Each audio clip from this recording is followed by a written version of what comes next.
A lot about the priorities of our ruling class that the rest of us are getting yet another lecture about January 6th tonight from our moral inferiors, no less. An outbreak of mob violence, a forgettably minor outbreak by recent standards that took place more than a year and a half ago, but they've never stopped talking about it. In the meantime, in the 18 months since January 6th, gas prices have doubled. Drug ODs have reached their highest point ever. The U.S. economy is now careening toward a devastating recession at best. And scariest and least noted of all, this country has never in its history been closer to a nuclear war. Yet the other networks cannot be bothered to cover any of that tonight. Instead, they've interrupted their regularly scheduled programming to bring you yet another extended primetime harangue from Nancy Pelosi and Liz Cheney about Donald Trump and QAnon.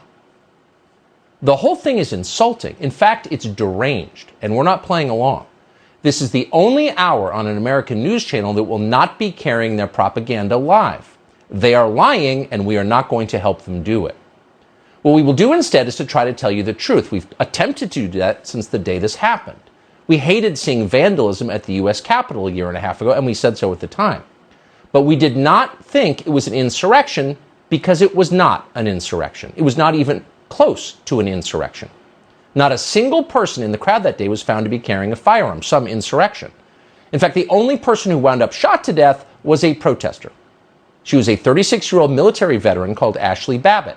Babbitt was just over 5 feet tall. She was unarmed. She posed no conceivable threat to anyone. But Capitol Hill police shot her in the neck and never explained why that was justified.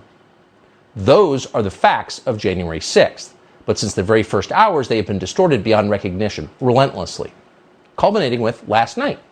Last night, CBS Nightly News told its viewers that insurrectionists at the Capitol on January 6th, quote, caused the deaths of 5 police officers.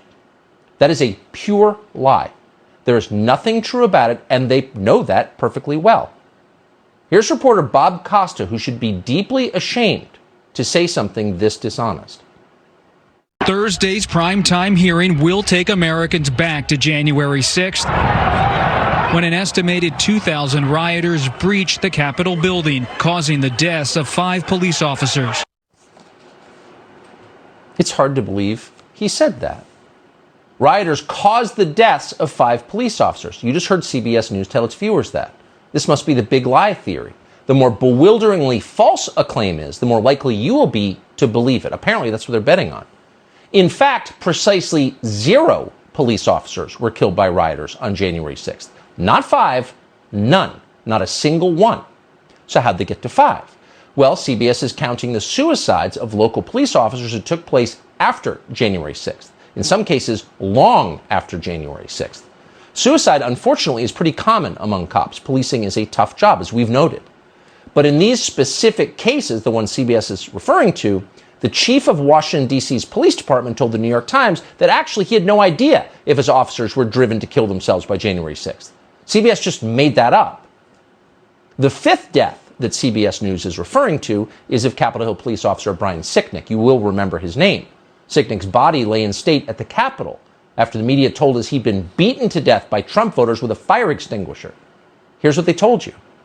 Officer Sicknick died after being hit in the head with a fire extinguisher. Sicknick died after being hit in the head with a fire extinguisher. Officer Brian Sicknick died after being hit in the head with a fire extinguisher during the hours-long attack. They beat a Capitol police officer to death with a fire extinguisher. Officer Brian Sicknick died after being hit in the head with a fire extinguisher during the fight. He died at the age of 42 after he was bludgeoned with a fire extinguisher. Once again, that's not true. Everything you just heard was completely fabricated.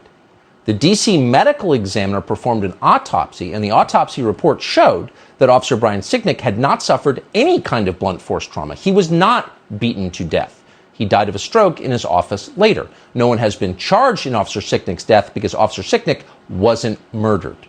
They are lying to you. That is provable. Not a single person you just saw has apologized for lying. Not a single one. And it's not just the news media. Here's Congressman Pete Aguilar of California claiming that officers lost their lives on January 6th. These hearings will be a chance for the country to come together, to rally around the truth and unite around the rule of law. We owe it to the officers who lost their lives and the officers who were injured to tell that story and to ensure that this never happens again. Let's rally around the truth, he says, as he lies to you. May those words burn your tongue, liar. But what did happen exactly on January 6th? What's the truth of that day? Well, that's still unknown. From the extensive video we have of January 6th, it's clear that some in the crowd, more than a few, were encouraging protesters to breach the Capitol, to commit felonies. We're not guessing at that. We've showed you the tape. We have pictures of their faces. In the case of a man called Ray Epps, we know his name, but they've never been charged. Ray Epps was standing in exactly the same place that a lot of people who went to jail were standing, but he wasn't charged. His name was taken off the FBI's most wanted list. Why is that?